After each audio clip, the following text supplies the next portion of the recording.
Buenos días, buenas tardes, buenas noches. En este caso, buenas noches para nosotros, ya que son las 9, 10 menos 25 pasadas, hora de España. Eh, Desde aquí, desde Granada, no lo decimos casi nunca el sitio de que efectuamos el programa, pero es desde Granada, la ciudad en la que está la Alhambra, uno de las construcciones árabes más famosas del mundo, una de las maravillas pues más importantes que, que fue un legado de los árabes en esta ciudad. Una ciudad con mucha historia, una gran cultura desde hace miles de años. Y, y bueno, y deseando pasar un rato agradable en su compañía, que nos hace el favor de darnos su tiempo, su atención, de evaluar las propuestas que le hacemos en sentido filosófico, cultural, psicológico o terapéutico. Soy Antonio Fernández Fígares, esto es Radio Nuevaera.es.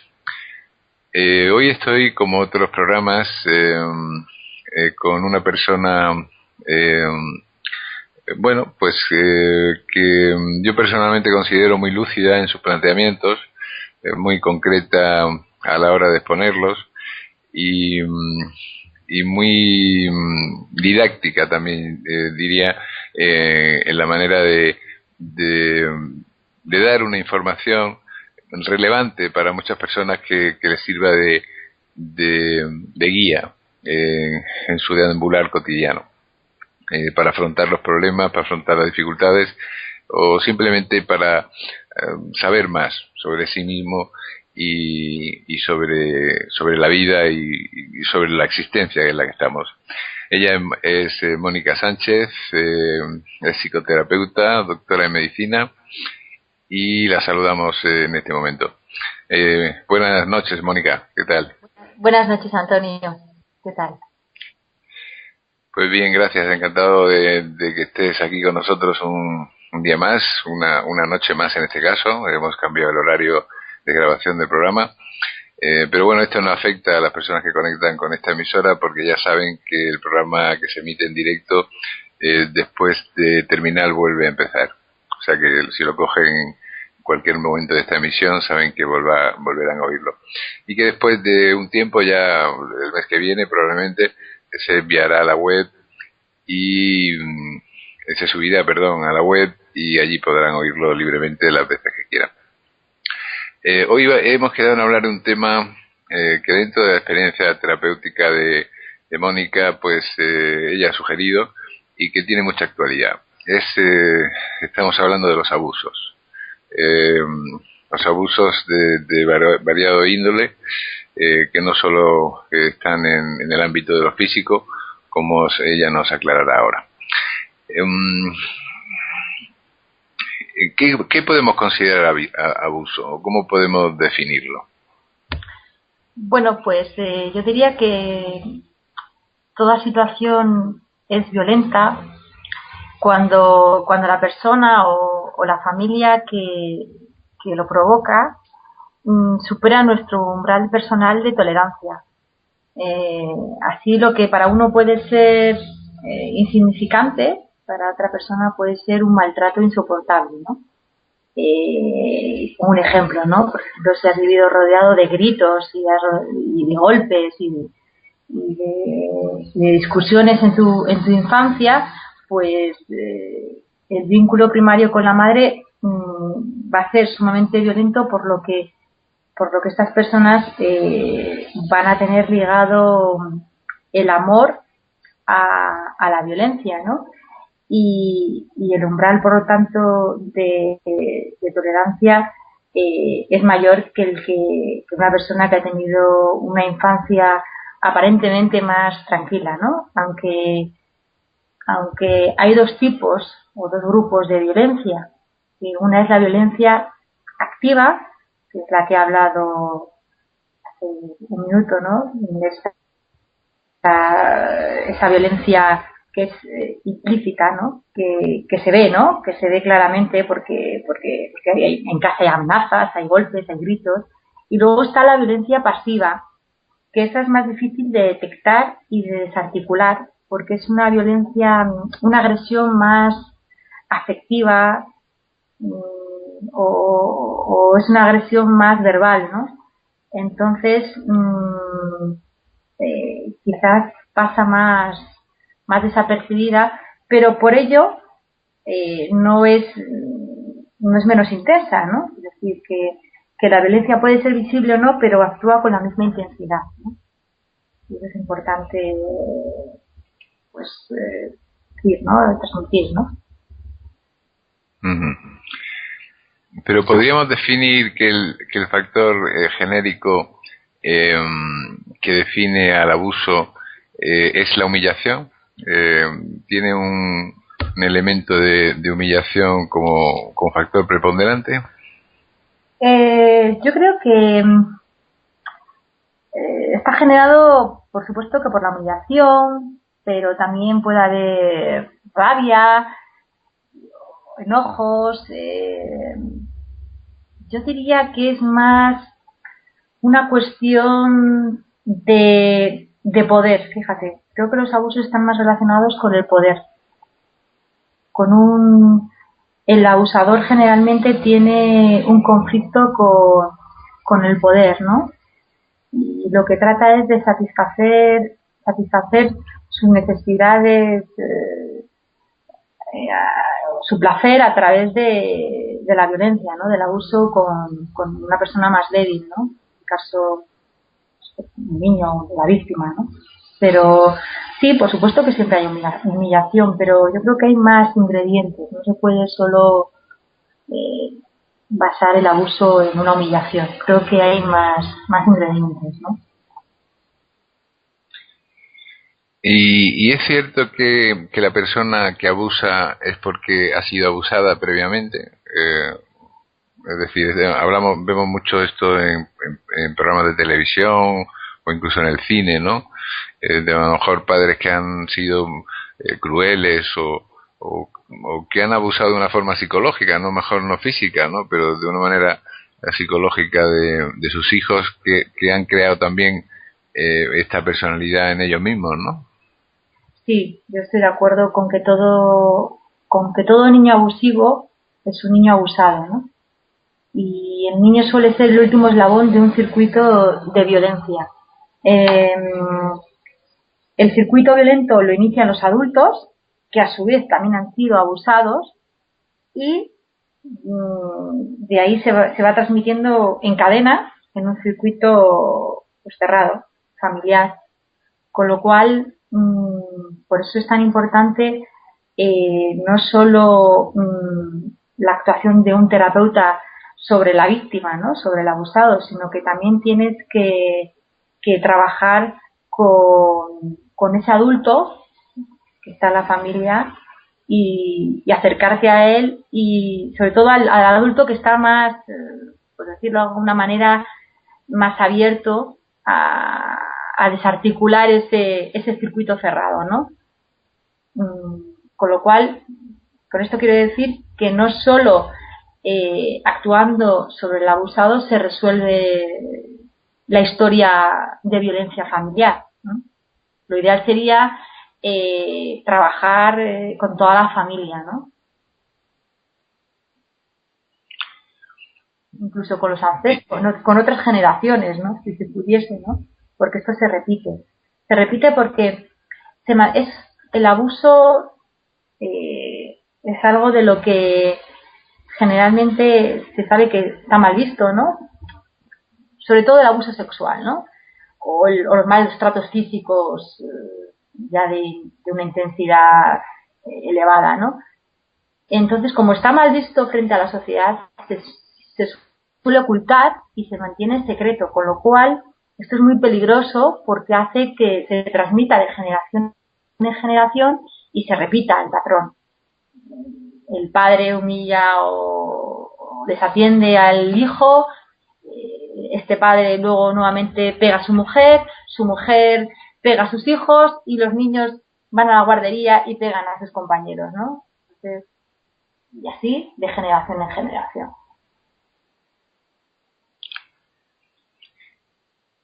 Y el sufrimiento el que es abusado es muy intenso, ¿no? Porque además es bastante inocente y muchas veces no comprende eh, esa situación, ¿no? Eh, pero existe una forma diferente de tratar a los niños que han sido abusados de adultos, que han podido sufrir el abuso. Bueno, yo diría que el abuso sexual es una de las violencias más destructivas hacia un ser esencial. No te quiero contar en un niño, ¿no? Generalmente, cuando un adulto es abusado, de alguna manera habría que mirar en su biografía, ¿no? Porque seguramente que hay alguna historia de abuso. Si no es sexual, algún tipo de abuso, ¿no? Y que se le repite porque no está resuelto, ¿no? Entonces la vida te lo manifiesta en tu vida para que lo sanes, ¿no? Date cuenta que el abuso genera, por ser una violencia tan destructiva, genera en el niño una amnesia, ¿no? Incluso puede llegar a producirle una disociación de personalidad o en casos más traumáticos una demencia, ¿no? Porque para sobrevivir y no enloquecer, ese niño lo que hace es negarse la realidad, ¿no? Porque si no se volvería loco, ¿no? Y además a esto hay que añadirle que los abusos sexuales suelen ocurrir en un ámbito familiar, curiosamente. Es decir, no es que el niño salga a la calle y en la calle se encuentre con un abusador y sea abusado, violado. No, la mayor parte de los abusos se producen dentro de la casa, ¿no? Por adultos con quien hay un lazo afectivo. Esto todavía hace que el asunto sea más grave, ¿no? Yo siempre pienso que cuando un niño es abusado es porque de alguna manera la madre ha mirado para otro lado, ¿no? Es decir, que el abuso necesita del aval del adulto a cargo, ¿no? Necesita de alguien que el abusador necesita que su víctima de alguna manera sea un niño frágil, débil, abandonado emocionalmente, con muchas carencias afectivas, invisible en la familia. Y, y además el niño cuando sufre de este tipo de experiencias, le cuesta mucho contarlo a sus padres, primero porque sabe que no puede contar con, con esa protección de sus progenitores, porque están muy ocupados en otras cosas, ¿no? Porque es un niño desamparado, abandonado de alguna manera, y sabe que no puede contar con el apoyo de sus padres. Dos, porque el que está abusando es una persona de su entorno, es una persona querida, respetada.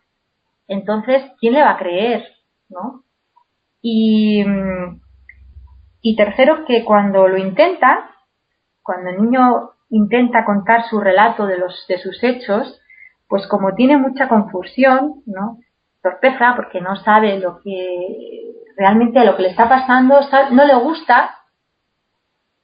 También tendría que, bueno, luego hablaré si eso de que tiene un conflicto bastante ambivalente, ¿no? Porque le gusta, porque de cierta manera le genera placer, ¿no?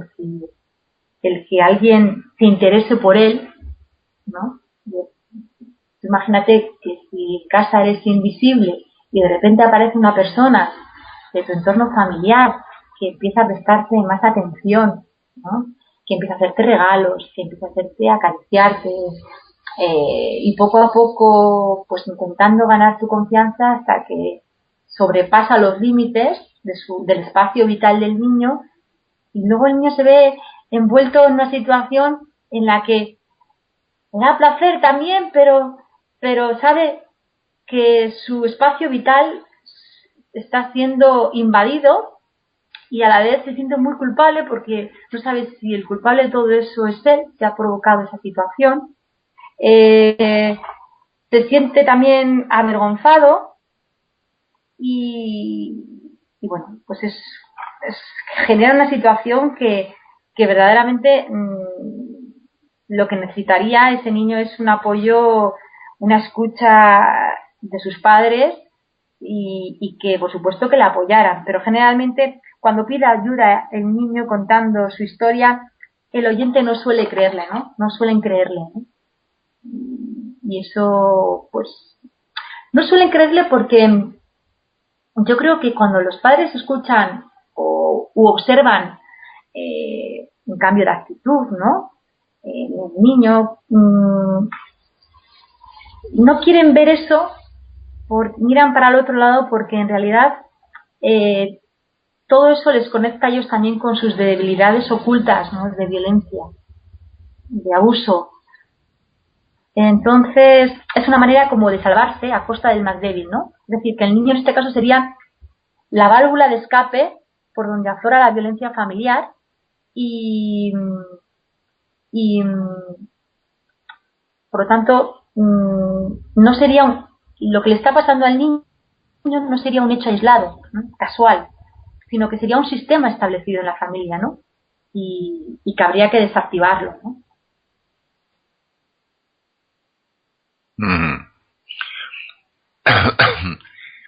¿Y cómo se puede producir esa desactivación? Bueno, pues yo diría que en primer lugar habría que intentar acercarse al adulto que está más dispuesto a reconocer el funcionamiento familiar violento, ¿no?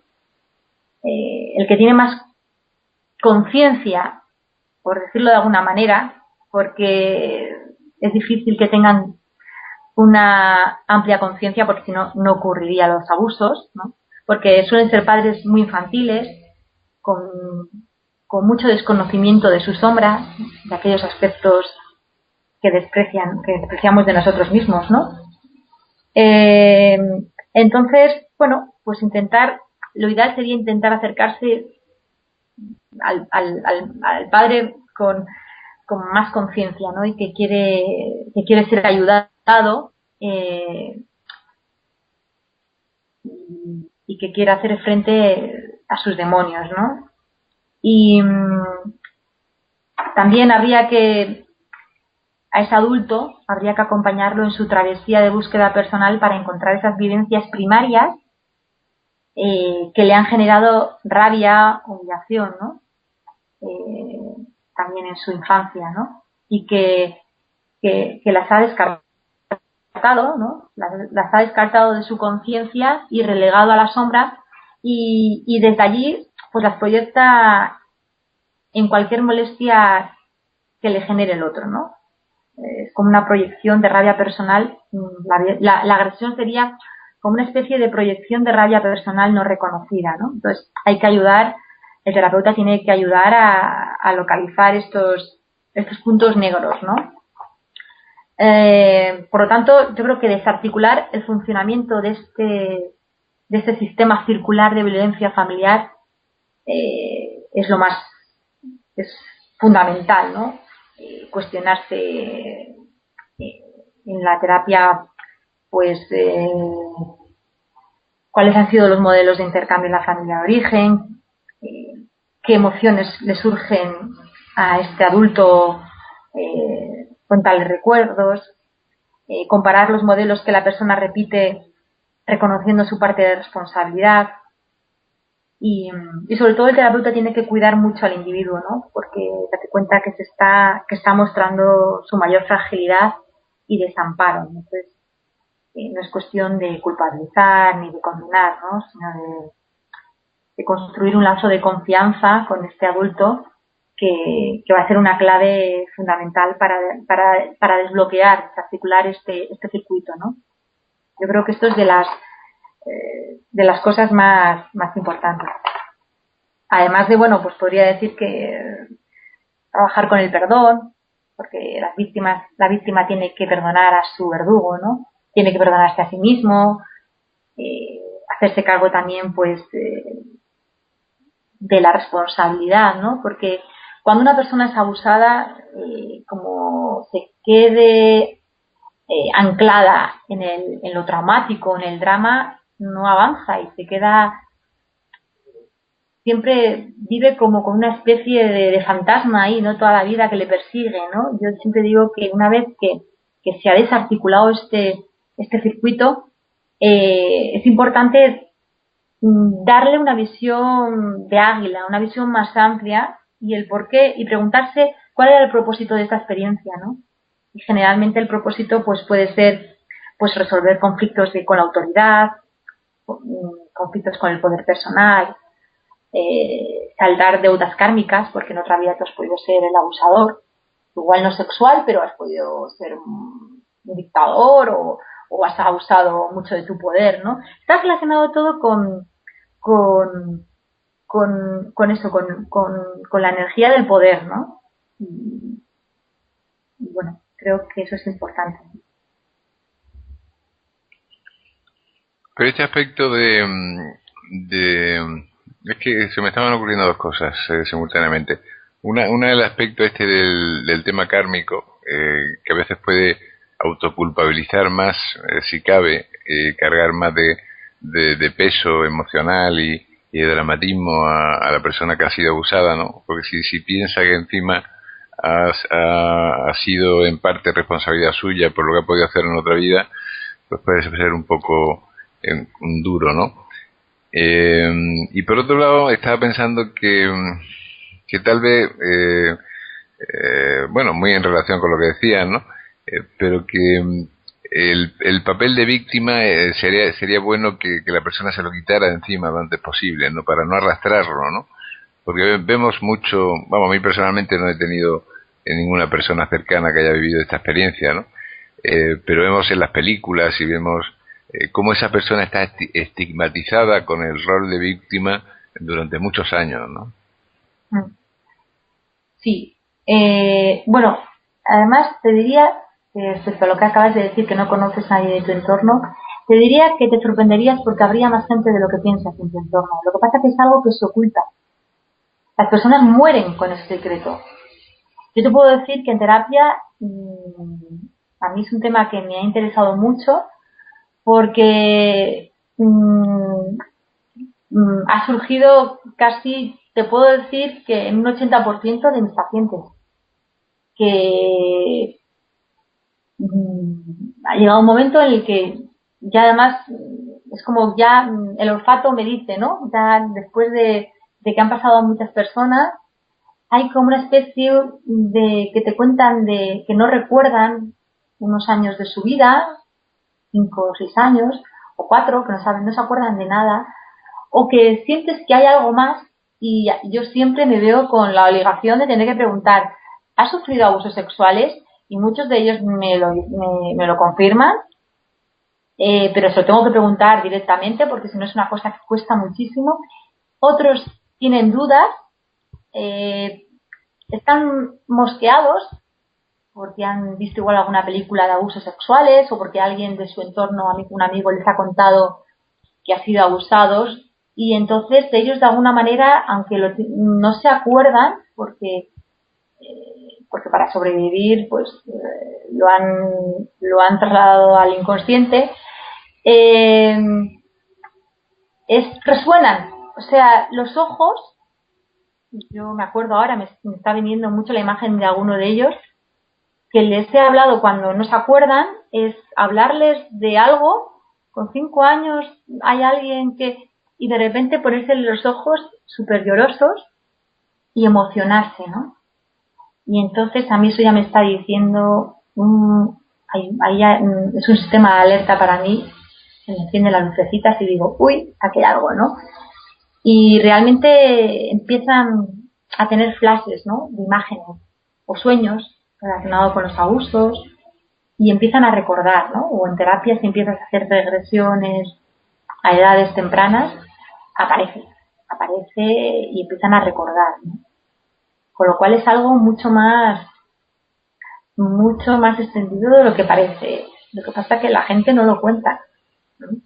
Pero yo seguramente que habrá personas que escuchen este programa y muchas de ellas habrán sido abusadas, ¿no? Toqueteadas o... Estoy refiriendo ahora más al abuso sexual, ¿no? Más que al abuso verbal o afectivo, ¿no? Pero que han sufrido algún tipo de tocamiento, un acercamiento de algún adulto pues lascivo, morboso, una gran cantidad de niños y además por padres o por hermanos o por tíos o cuidadores, y es increíble pues el alto número de casos que hay. A mí por eso es una de las cosas que más me interesé, porque eran muchos los pacientes, ¿no?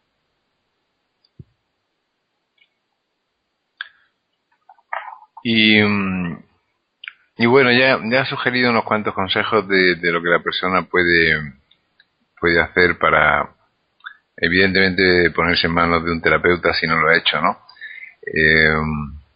Para superar esta etapa o esta faceta de su vida o esta situación.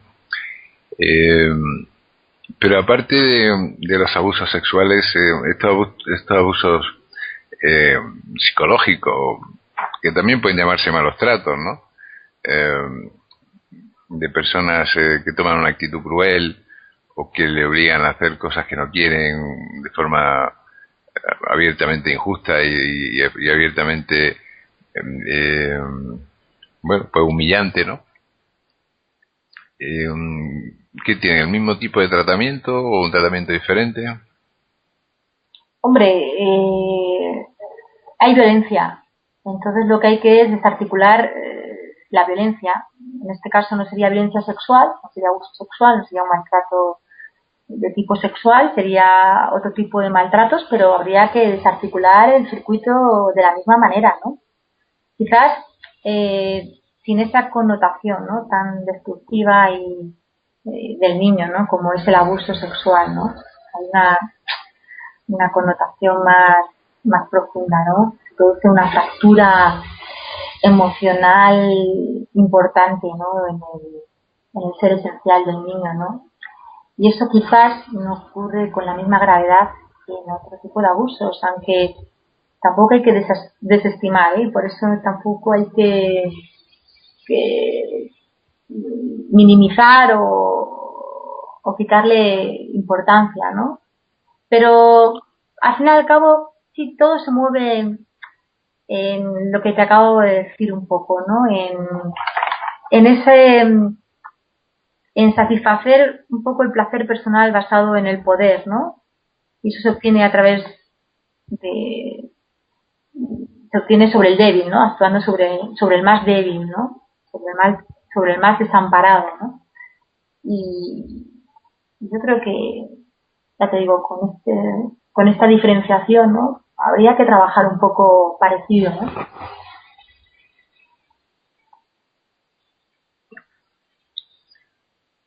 Y bueno, supongo que uno de los elementos es la catarsis, ¿no? Pero ¿hasta qué punto es positiva? Las manifestaciones catárticas de una persona que ha sufrido estas violaciones o estos malos tratos, estos abusos. ¿En terapia te refieres? Sí, sí. Terapia. Hombre, no se puede empezar con un paciente sin un vínculo de confianza importante. Paciente-terapeuta, no se puede comenzar a hablar de estos temas, ¿no? Hay que crear un vínculo, hay que saber un poco, conocer un poco la biografía, y cuando vamos detectando con el tiempo que hay algo, un agujero negro, en el momento que ya te he dicho, por ejemplo, cuando veo a alguien que estamos hablando, yo trato con naturalidad y hablo con naturalidad de todo tipo, ¿no? de todo tipo de temas, ¿no? Pues de la sexualidad, de los abusos, de las humillaciones. Entonces hablo con naturalidad, y si yo veo una respuesta emocional, ¿no?, en el otro, que, pues, que tose, que empieza a ponerse un poco nervioso, que los ojos se vuelven lagrimosos, ¿no?, pues digo, aquí hay algo, y si veo conveniente que en ese momento se puede tratar, que es el momento, pues entro un poquito, a ver, pues planteo alguna cuestión, pues no sé, si tiene algún recuerdo de algún familiar que le cuidara, o que pasara vacaciones, no sé, con alguien, algún familiar, que pasara mucho tiempo, a ver si pasaba mucho tiempo con alguien de su entorno, y si en algún momento se ha sentido pues amenazado o invadido, o algo que no le ha gustado. Empiezas un poco así, no puedes empezar directamente al grano, ¿no? Vas despacito, se trabaja a un nivel consciente, intentando que recuerde cosas que tiene en el consciente, ¿no? Y una vez que ya has hablado a nivel consciente y no aporta más información porque tiene muchas lagunas, pues ya hay que recurrir al inconsciente, ¿no? Y para eso ya entras en regresión, y bueno, y en la regresión él va a contactar y va a entrar, puede entrar en catarsis, pero bueno, de una manera, te digo, que no se produce, no creo que es sano ir directamente, ¿no? Porque son situaciones muy traumáticas, ¿no?, que generan mucha vergüenza, tabú. La sociedad puede ser un gran secreto de familia y puede conllevarle. También es cierto que muchos pacientes a veces vienen contándote, ¿no?, pues que tienen bloqueos sexuales, que tienen dificultad para relajarse, para entregarse, porque date cuenta de que estos niños han sido abusados por gente de su entorno, con lo cual esto ha generado muchísima desconfianza en sus relaciones afectivas. Sienten que para que te quieran tienes que ofrecer tú algo a cambio, ¿no? Y además esta desconfianza lo que produce es que les genera un elevado control e hipervigilancia, ¿no? Y muchos problemas también con el poder, pues de complacencia, de sumisión. Entonces, todo esto afecta en las relaciones sexuales, ¿no? Porque claro, si tú estás con continuo control e hipervigilancia, sobre todo cuando alguien te toca o en la intimidad, pues eso te das cuenta de que algo pasa, ¿no? Y te preocupa, e incluso puede ser causa de buscar ayuda, ¿no?, en un terapeuta. Entonces, si ya te vienen dando este tipo de pistas, o también suelen darte otro tipo de pistas, como puede ser que tienen problemas de identidad sexual, ¿no? Porque yo he tenido muchos casos de hombres adultos que han sido abusados sexualmente en la infancia por hombres, y eso a la larga les ha generado muchos problemas de identidad sexual, porque date cuenta que tu primer encuentro sexual a una edad muy temprana, con lo cual no estás preparado emocionalmente para tener relaciones sexuales, pues tu primera relación sexual es con otro hombre, ¿no? Y encima es una relación sexual morbosa, ¿no? Porque es prohibida, en secreto, sucia, perversa. Entonces, eso lo que les genera en la edad adulta es que a veces tienen dudas de si les gustan los hombres o las mujeres, porque su primer referente ha sido con hombres. Entonces, y además, como tienen muchos bloqueos sexuales, se plantean, igual esto no significa que sean homosexuales, pero sí se plantean en su psique, oye, pues a ver si va a ser que no me van a gustar las mujeres, ¿no?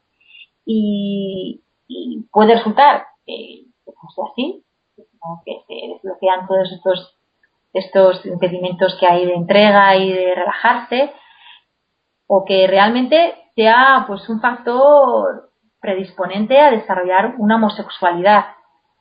También es cierto que suelen tener una sexualidad muy morbosa, porque les gusta la sexualidad morbosa, porque es que lo que he dicho, ¿no? Que ese primer encuentro ha sido morboso. Entonces hay que sanar muchas cosas de la sexualidad, ¿no? Hay que hacer una exploración abierta y honesta de la energía sexual con respecto a lo que es y cómo utilizarla, ¿no? Pero también en muchos casos de mujeres y de hombres el rechazo, ¿no? A la sexualidad, ¿no? Sí, por supuesto, las mujeres sobre todo a que no se les acerque un hombre, a tener muchos bloqueos, ¿no? A no ciertas cosas, ciertas prácticas sexuales a negarse, sí, muchos bloqueos, sí. Entonces, eso ya te da pistas, ¿no? Te da muchas pistas. Y cuando además ya son adultos y pasan estas cosas, consciente e inconscientemente se replantean, oye, no habré sido yo abusado, ¿no? O tienen una imagen o algo, empiezan ya, es como si el inconsciente quiere salir a la luz, ¿no? Quiere mostrar esta sombra, ¿no? Muy bien, pues yo creo que hemos desarrollado el tema de manera bastante amplia y profunda. Bueno, Mónica lo ha hecho. Y hemos llegado al tiempo que teníamos dispuesto para este programa. Vamos a dar la dirección de correo de Mónica Sánchez para aquellas personas que quieran hacerle algún tipo de consulta. Ella ofrece también su consulta personal para personas que quieran ponerse en tratamiento. Y el correo, si no recuerdo mal, es movera, con B de Barcelona, movera@gmail.com. ¿No es así, Mónica? Efectivamente. Repito, movera, con B de Barcelona, movera@gmail.com. Muchas gracias, Mónica, por estar en este caso una noche más con nosotros. Pues nada, un placer en compartir este tema, aunque es un poco complicado, ¿no? Y difícil, pero... Escabroso, sí. Sí, pero hay que hablar de él con naturalidad y destaparlo. Sí, hay que destapar, porque yo creo que eso es lo más terapéutico de los abusos sexuales. Hablar más de ello con más naturalidad. Y no es una humillación ni una vergüenza, sino es una experiencia traumática, pero bueno, de lo que hay que aprender, ¿no? Y sacarlo positivo. Muy bien, pues yo me despido de ustedes diciéndoles que bueno, que por muy duro que sea el trauma y por muy dura que sea la herida que uno haya podido experimentar en la vida, por la que haya tenido que pasar, el mejor camino es hacer algo para superarla. No vivir con ese dolor, ¿no? Porque igual que una herida se trata con desinfectantes, con productos que hacen que se cure, se le pone una tirita a veces y se protege, o se cuida de alguna forma para que cicatrice y se sane. Es necesario un proceso, y este proceso a veces, o en una gran parte, está en manos del que ha sufrido ese problema. Así que ánimo para las personas que puedan oír este programa y que hayan pasado por estas duras situaciones, que tomen las riendas de su vida y hagan lo necesario para sanarse. Un fuerte abrazo, soy Antonio Fernández Figares.